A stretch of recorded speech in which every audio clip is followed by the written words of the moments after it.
समाज ही जीता है, अकेला इंसान जी नहीं सकता। कि समाज में रहना तो समाज के अनुसार जीना पड़े, जैसे कुछ पहनते हैं, यहाँ कुछ बैठे हैं हम सब समाज हैं। यहाँ समाज जी रहा है कि इंसान जी रहा है? सब लोग बोलते हैं कि हम दिखाइए समाज कैसे सांस लेता है। ये समाज पे डिपेंडेंट है हर चीज़ के लिए, किसी भी चीज़ के लिए। वो तुम्हारा चुनाव है, तुम समाज पे निर्भर हो सकते हो। और अगर तुम समाज पे निर्भर होते हो तो उसका अंजाम भी देख लेना।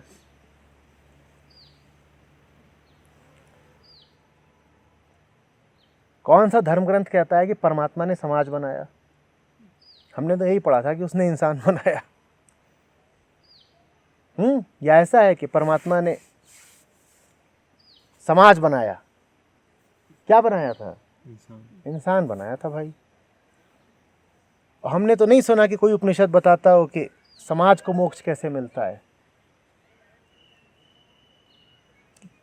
दुख भी इंसान का है और मुक्ति भी इंसान की है। ये समाज क्या चीज़ है? मैं बताता हूँ समाज क्या चीज़ है। जैसे तुम्हारा कपड़ा है ना, वैसा समाज है।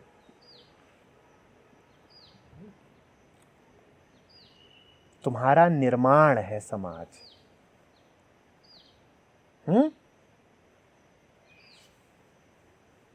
ये कपड़ा तुम पहनते हो या कपड़ा स्वयं आके तुम्हारे ऊपर चढ़ गया है?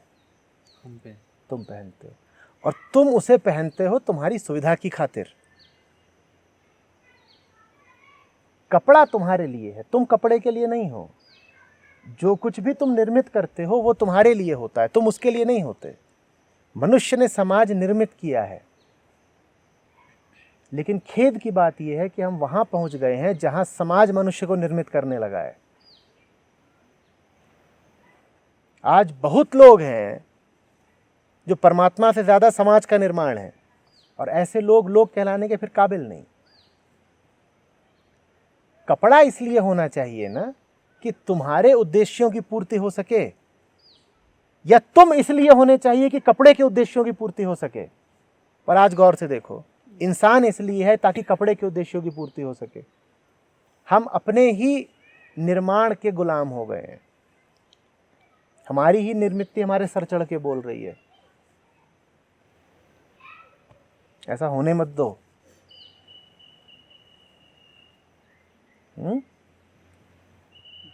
तुम तय करो कि तुम्हें क्या चाहिए,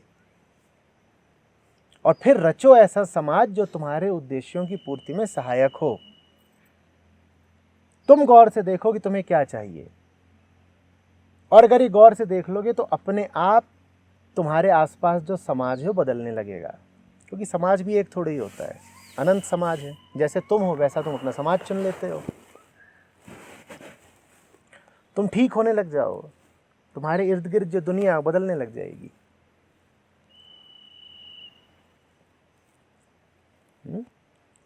भूलना मत कभी भी, पहले तुम हो फिर समाज है। समाज को अपने सर पे मत बैठा लेना कि समाज क्या करता है, समाज क्या कहता है। कपड़ा तुम्हारे लिए है, समाज तुम्हारे लिए है। तुम समाज या कपड़े के लिए नहीं हो।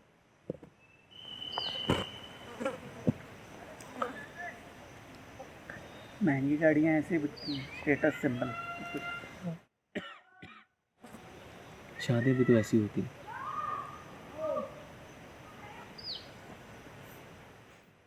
बच्चे भी वैसे ही होते हैं।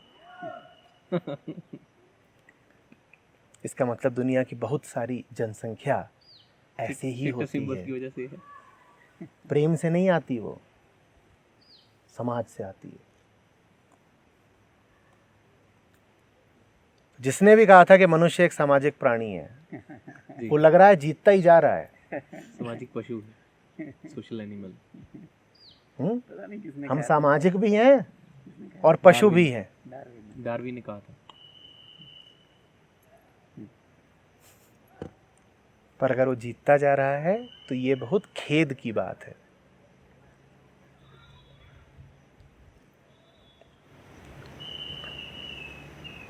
आचार्य, समाज में तो परिवार भी आता है। परिवार में पाला पोसा बड़ा किया, कर्तव्य निभाए। अब हमारी बारी है कि हम उनके प्रति कर्तव्य निभाएं। तो उम्मीदें जो होती हैं, अपनी उम्मीदों की बात करें, अपने कर्म जो हम करना चाहते हैं उसमें उनकी उम्मीदें पूरी ना हो रही हैं तो कर्तव्य निभाओ, उम्मीदें पूरी करनी है, कर्तव्य निभाना है। उनके लिए तो वही चीज़ें हैं ना, तुम अपने लिए क्या है वो बताओ। Duties equal to responsibilities. वो ठीक है, but none of them equal desires. मतलब उम्मीदों में और जो कर्म करना चाहते हैं उनमें फंसे हुए हैं। तुम बताओ ना, कर्तव्य प्रथम है या दूसरे की उम्मीद पूरा करना प्रथम है? तो पता तो करो कि कर्तव्य क्या है तुम्हारा।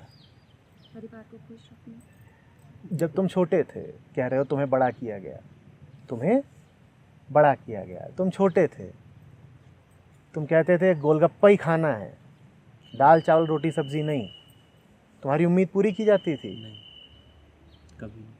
तो वो अपना कर्तव्य जानते थे ना, उम्मीद तो नहीं पूरी करते थे तुम्हारी। तुम भी पता करो कि किसी भी इंसान के प्रति तुम्हारा कर्तव्य क्या है।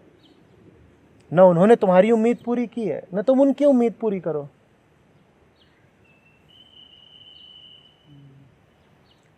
तुम कह रही हो कि छोटे थे हमें बड़ा किया, छोटे से बड़ा कैसे किया? तुम्हारी उम्मीदें पूरी कर करके, या वो करके जो सही है, जो सही है तुम भी वही करो ना जो सही है। ना उन्होंने तुम्हारी उम्मीद पूरी की, ना तुम उनकी उम्मीद पूरी करो। और वो कहें अगर कि तुम हमारी उम्मीदें क्यों नहीं पूरी करते, तो तुम भी यही कहना कि मैं जब 4 साल की थी और गोलगप्पा मांग रही थी तो तुमने उम्मीदें पूरी की थी। तब तो तुमने ये कहा था कि ना ये ठीक नहीं है तुम्हारे लिए, जो तुम्हारे लिए ठीक होगा वो हम करेंगे। तो तुम बोलो हम भी वही करेंगे जो तुम्हारे लिए ठीक है। उम्मीदें पूरी करना थोड़ी हमारा काम है।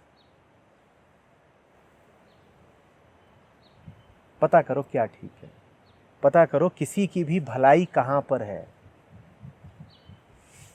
और जहां भलाई हो उधर को जाओ।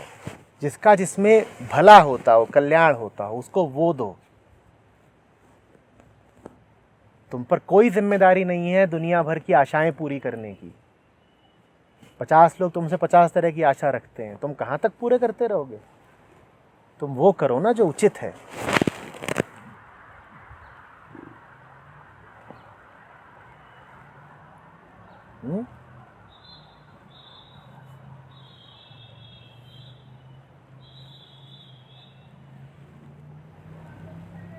एक किताब है ओशो की, जैसे ओशो की लिटरेचर की बात की थी, किताबें मीर का, जिनके बारे में उन्होंने बहुत कुछ कहा है, तो वो मुझे समझ में क्यों नहीं आ रही।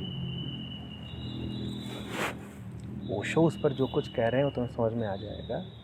मीरदाद की जो कहानी है वो नहीं समझ में आ रही होगी, जो मीरदाद की अपनी कृति है। ठीक है, नहीं आ रही समझ। The book of Mirdad.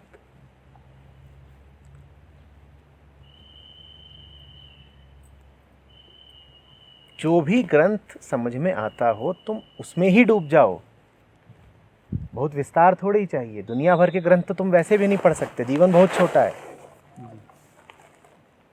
जो 2, 4, 5, 10 तुम्हें समझ में आते हैं उसमें डूबो तो सही। यहाँ बहुत घूम रहे हैं जिन्होंने बहुत पढ़ा है, तो उससे क्या मिल जाएगा?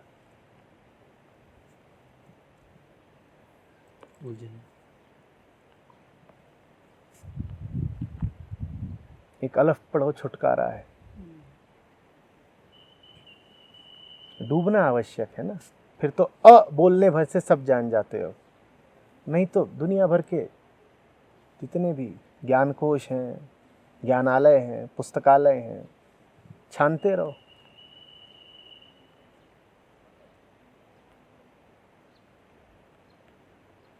अंततः यही कहोगे कि भी नहीं पढ़ा, क्योंकि छुटकारा नहीं मिला। जिसे छुटकारा नहीं मिला उसने क्या पढ़ा? कुछ।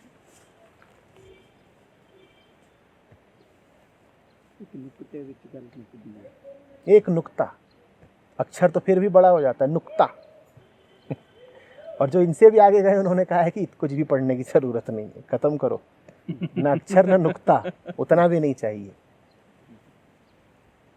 नियत होनी चाहिए, समर्पण होना चाहिए, काम हो जाएगा। लिखा लिखी की है नहीं देखा देखी बात। मैं लिखने पढ़ने का विरोधी नहीं हूं, कि पता चले जो दिया जा रहा है तुम कहो तो लिखा लिखी की तो है ही नहीं। और ये कह रहा हूं कि पठन पाठन असली चीज का विकल्प नहीं बन सकता। और मन ऐसा शातिर होता है कि वो किसी भी चीज को सत्य का विकल्प बना लेता है, यहां तक कि वो राम के नाम को भी राम का विकल्प बना लेता है। तो होशियार रहना।